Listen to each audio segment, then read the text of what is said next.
ان الحمد والنعمة لله والصلاة والسلام على رسول الله ثم الصلاة والسلام على خليفة الله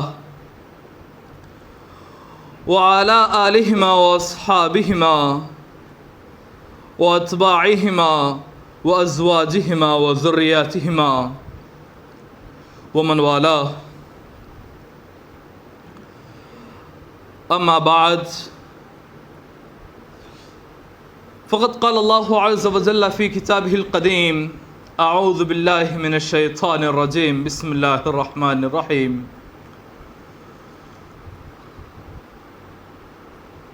ولا تقولوا لمن يقتل في سبيل الله أموات بل أحياء ولكن لا تشعرون.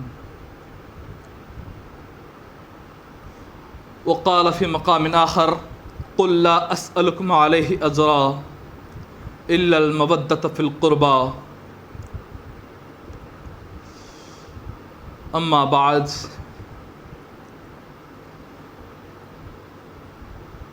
حاضرین محترم، سامعین حضرات، بزرگوں، نوجوانان قوم اور پیارے بچوں اور پس پردہ سماعت کرنے والی معزز خواتین، السلام علیکم ورحمۃ اللہ وبرکاتہ۔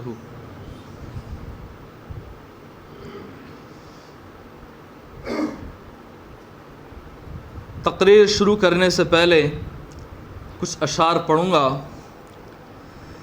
اس راز سے واقف ہیں زمانے والے، اس راز سے واقف ہیں زمانے والے، زندہ ہیں محمد کے گھرانے والے، زندہ ہیں محمد کے گھرانے والے۔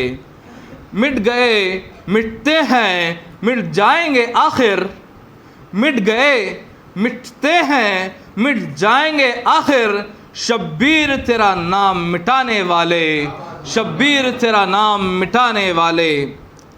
نہ یزید کا وہ ستم رہا نہ وہ ظلم ابن زیاد کا، نہ یزید کا وہ ستم رہا نہ وہ ظلم ابن زیاد کا، جو رہا تو نام حسین کا، جو رہا تو نام حسین کا، جسے زندہ رکھتی ہے کربلا، جو رہا تو نام حسین کا، جسے زندہ رکھتی ہے کربلا، جسے زندہ رکھتی ہے کربلا۔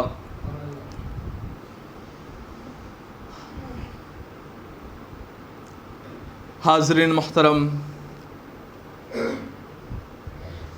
جیسا کہ ہم اور آپ اس امر سے بخوبی واقف ہیں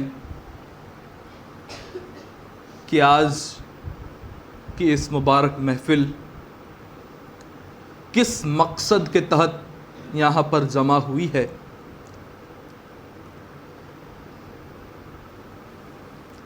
حاضرین محترم،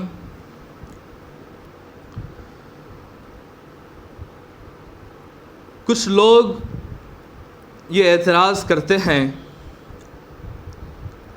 کہ نعوذ باللہ امام حضور کریم صلی اللہ علیہ وسلم امام حسین کو نہ بچا سکے تو کیا وہ امت کو کس طرح بچائیں گے، ان کی امت کی مدد کس طرح کریں گے، جبکہ وہ تو اپنے نواسے کو بچانے سے قاصر رہے ہیں۔ حاضرین محترم، اس کا جواب میں ایک ہی دوں گا، بلکہ یہ تو ایسے سوالات ہیں ان کو جواب دینا بھی ہماری توہین ہے۔ صرف ایک بات کہوں گا کہ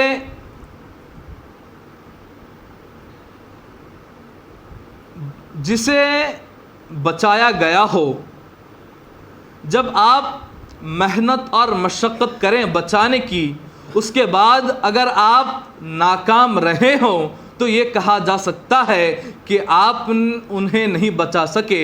جب کوشش ہی نہیں کی گئی بچانے کی تو یہ کس طرح کہا جا سکتا ہے کہ نہیں بچا سکے؟ تمام کو معلوم تھا بچپن سے سب کو معلوم تھا کہ امام حسین امام حسن دونوں کی شہادتیں واقع ہونے والی ہیں، دونوں شہید ہونے والے ہیں، لیکن اس چیز کو کبھی روکا نہیں گیا۔ ارے میں کہتا ہوں ارے کیوں روکا جائے گا جب اگر آپ اپنے بچے کو اگر اس بچے کا امتحان ہے، اگر کوئی بڑا امتحان ہے، ڈگری کا امتحان ہے یا 10th کا امتحان ہے، تو کیا آپ اپنے بچے کو امتحان میں جانے سے روکیں گے؟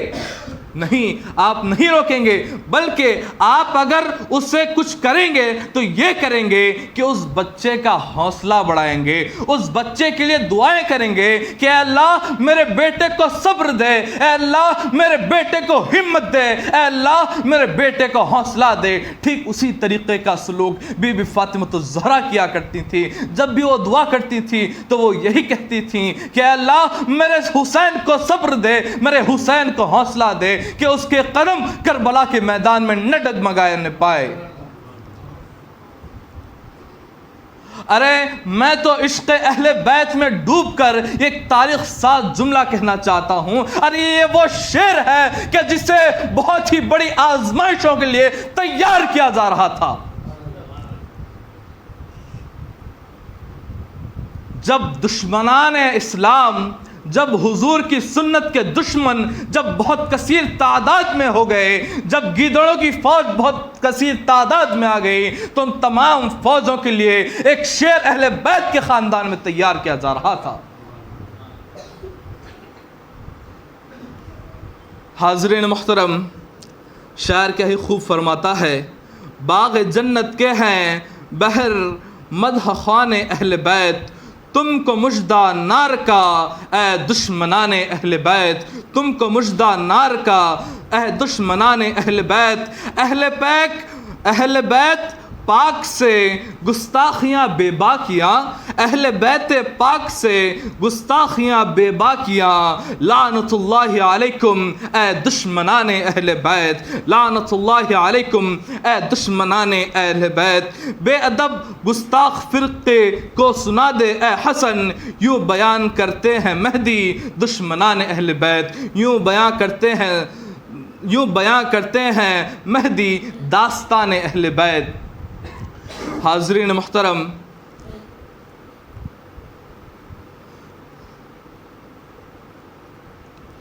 ہم اور آپ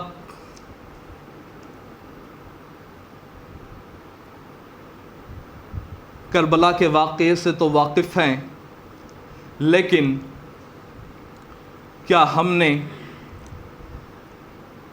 اس فلسفے کو سمجھا؟ حاضرین محترم، آئیے میں آپ کو بتلاتا چلوں کہ اس دن کیا ہوا۔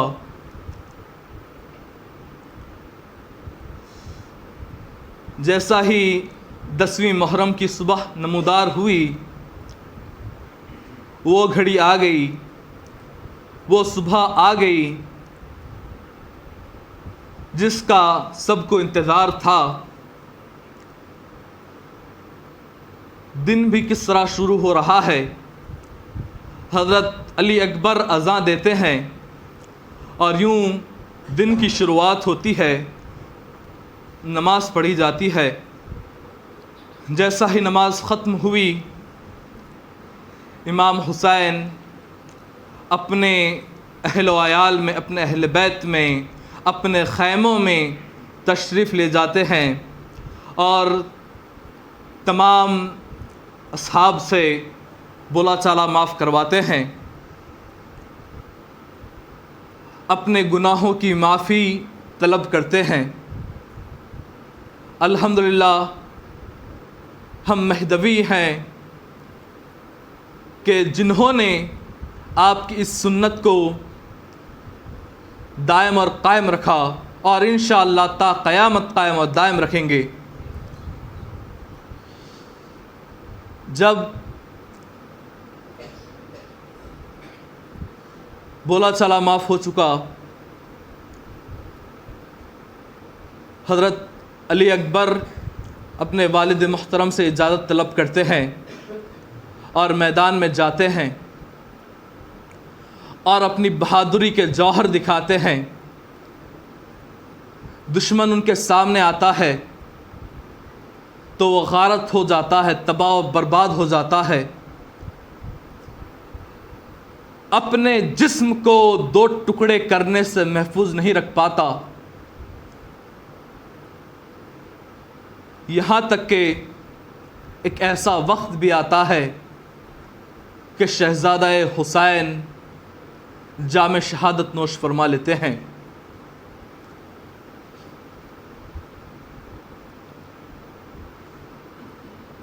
آپ امام حسین رضی اللہ تعالیٰ عنہ حضرت علی اکبر کے لاشے کو لے کر خیموں کی طرف رجوع کرتے ہیں۔ رجوع کرنے کے بعد جب شہزادہ علی اصغر جو کہ گود میں ہوتے ہیں، جب ان کی پیاس کی شدت بڑھی تو آپ نے ان کو تھاما، اور تھامنے کے بعد دریائے فرات کے پاس گئے۔ وہاں پر سخت پہرا تھا، ان لوگوں سے کہا کہ تمہاری دشمنی تو مجھ سے ہے، جو کچھ کرنا ہے مجھ سے کرو، اس 6 مہینے کے معصوم نے تمہارا کیا بگاڑا ہے، اسے 2 بوند پانی دے دو، اسے کچھ پانی دے دو۔ لیکن ان کافروں نے پانی تو نہ دیا، لیکن ایک تیر علی اصغر کے حلق میں پیوست کر دیا۔ اللہ اکبر! جیسا ہی تیر علی اصغر کے گلے میں پیوست ہوتا ہے، ایک خون کا پھوارا نکلتا ہے۔ آپ اس خون کو اپنی ہتھیلی میں لے کر اللہ کی طرف، آسمانوں کی طرف اٹھاتے ہیں اور یہ سوال نہیں کرتے کہ اللہ میں تو محمد کا نواسا ہوں، میں تو محمد کا نواسا ہوں، میں تو وہی ہوں جو آپ کے کندھوں کی کبھی سواری کیا کرتا تھا، میں تو وہی ہوں کہ جو جب مسجد میں داخل ہوتے تھے تو حضور میرا استقبال کے لیے آتے تھے، تیرے حضور، تیرے حبیب جو ہے وہ میرا استقبال کے لیے آتے تھے، تیرے حبیب نے میری وجہ سے میں جب ان کے کندھوں پر تھا تو اپنی نمازوں کو لمبی فرما دیا کرتے تھے، اور تم مجھ سے یہ کیا سلوک کر رہا ہے؟ حضرت حسین یہ نہیں کہتے، بس وہ یہ کہتے ہیں اے اللہ کیا تم مجھ سے راضی ہے، کیا تم مجھ سے راضی ہے، کیا تم مجھ سے راضی ہے۔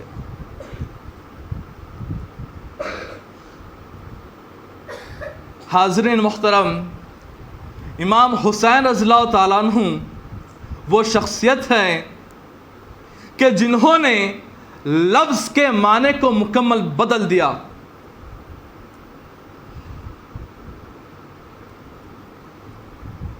اکثر یہ ہوا کرتا ہے کہ انسان پیاسا ہوتا ہے اور اسے پانی کی طلب ہوتی ہے، لیکن یہ جب بات اہل بیت کی طرف آتی ہے، لوگ تو یہ کہتے ہیں کہ حضرت حسین نے پانی نہ پیا۔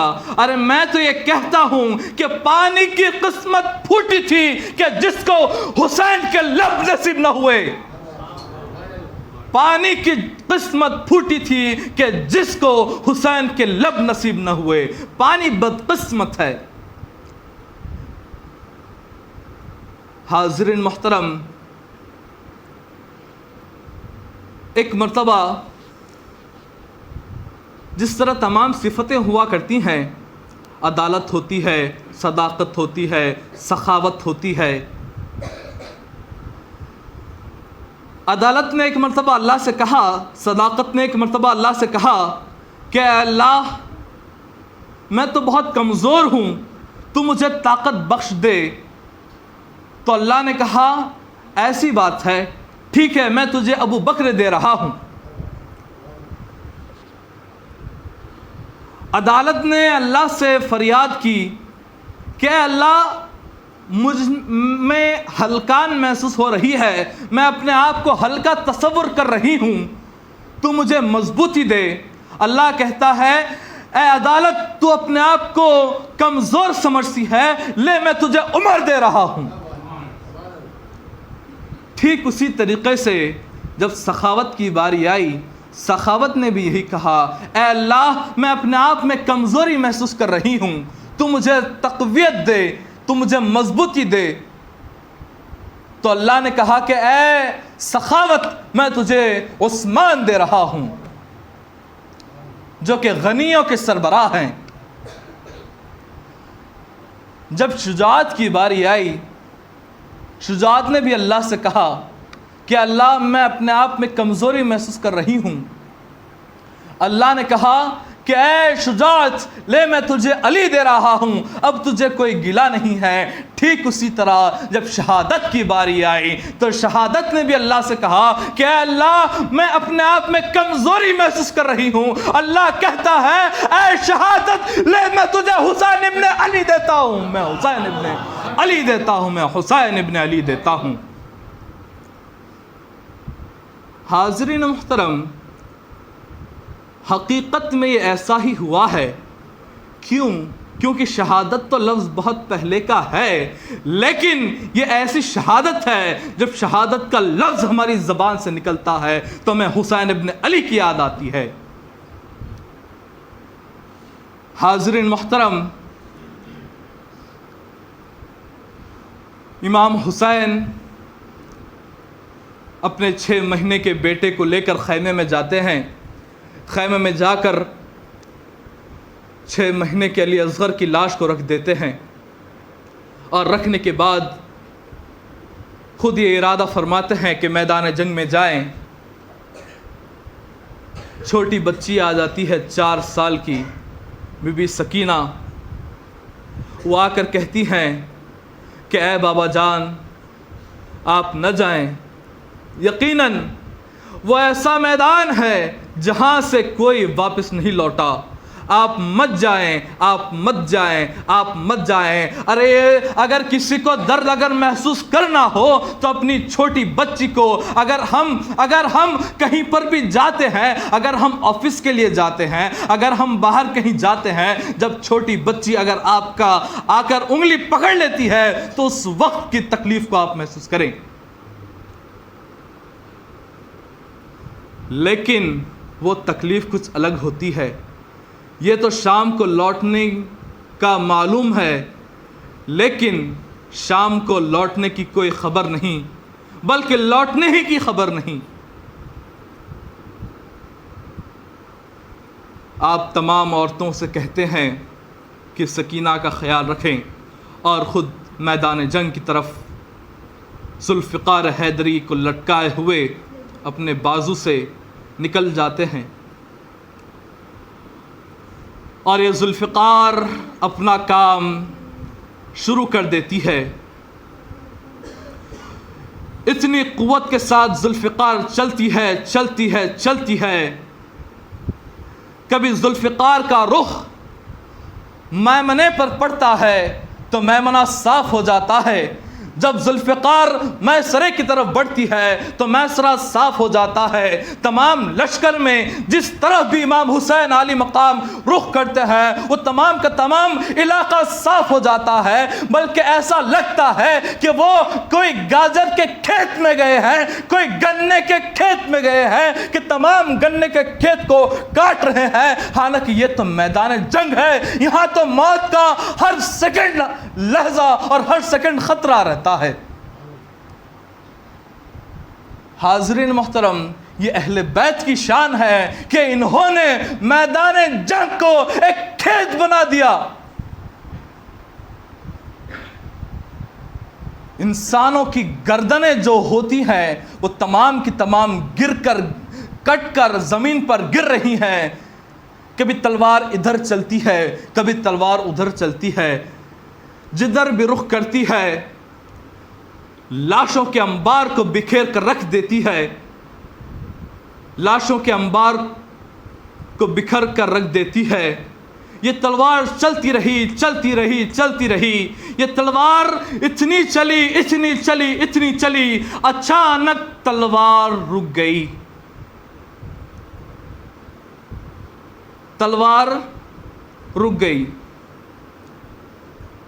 کیا آپ کو معلوم ہے تلوار کیوں رکی؟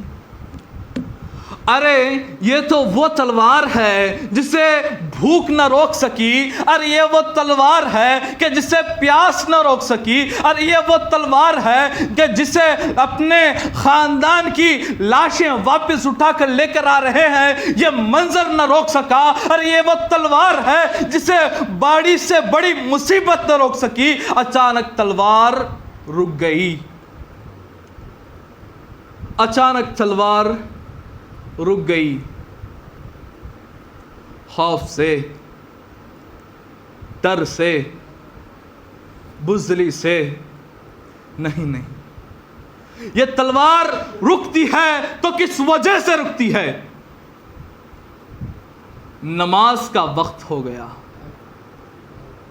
نماز کا وقت ہو گیا۔ حاضرین محترم، آئیے میں آپ کو بتلاتا ہوں کہ اہل بیت نماز کس طرح ادا کرتے ہیں۔ ارے تم نماز کی تو بات چھوڑو، اہل بیت وضو کس طرح کرتے ہیں، سارا جسم خون میں نہائے ہوئے ہیں۔ تاریخ بتاتی ہے کہ آپ کے جسم پر 120 زخم ہیں۔ اے حسین، یہ تیرا کیسا وضو ہے؟ اللہ اکبر، کیسا وضو ہو رہا ہے اور کیسی نماز ادا کی جا رہی ہے؟ کیوں ادا کی جا رہی ہے؟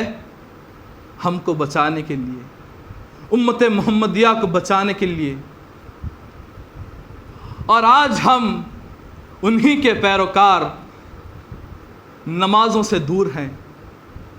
ارے وہ تلوار جسے بھوک نہ روک سکی، پیاس نہ روک سکی، کوئی خوف نہ روک سکا، وہ تلوار رک گئی تو صرف اس وجہ سے رکی کہ نماز کی ادائیگی تھی۔ نماز کی ادائیگی کے لیے صرف تلوار رک گئی، اور ظالموں نے کہا کہ یقیناً وہ تو اپنے اندر منصوبہ بنا رہے تھے، یزیدی پوائنٹ آف ویو سے اس تلوار کا رکنا بہت ضروری تھا۔ وہ لوگ کانپ گئے تھے، وہ لوگ اپنے آپ میں لرز بر اندام تھے کہ خدا نہ خواستہ کہیں ایسی تاریخ رقم نہ ہو جائے کہ ایک شخص نے 20,000 کے لشکر کو تنے تنہا شکست دی۔ تاریخ کہیں ایسا نہ لکھی جائے۔ یہ کہتے ہوئے انہوں نے کہا کہ یقیناً یہ نماز پڑھ رہا ہے، اسے اسی حالت میں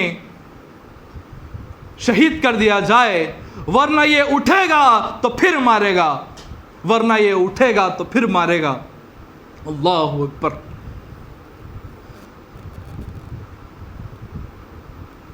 شمر آپ کی گردن کاٹ دیتا ہے،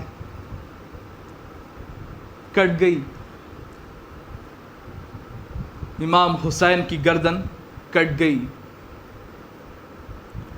ارے جھوٹ کہتے ہیں وہ لوگ کہ امام حسین کی گردن کٹی، میں تو عشق اہل بیت میں کہتا ہوں، ارے بوسگاہ مصطفیٰ کٹ گئی۔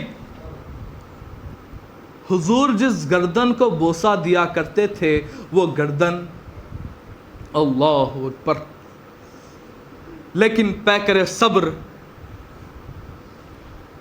اللہ تبارک و تعالیٰ سے صرف رضا کے طلبگار ہیں۔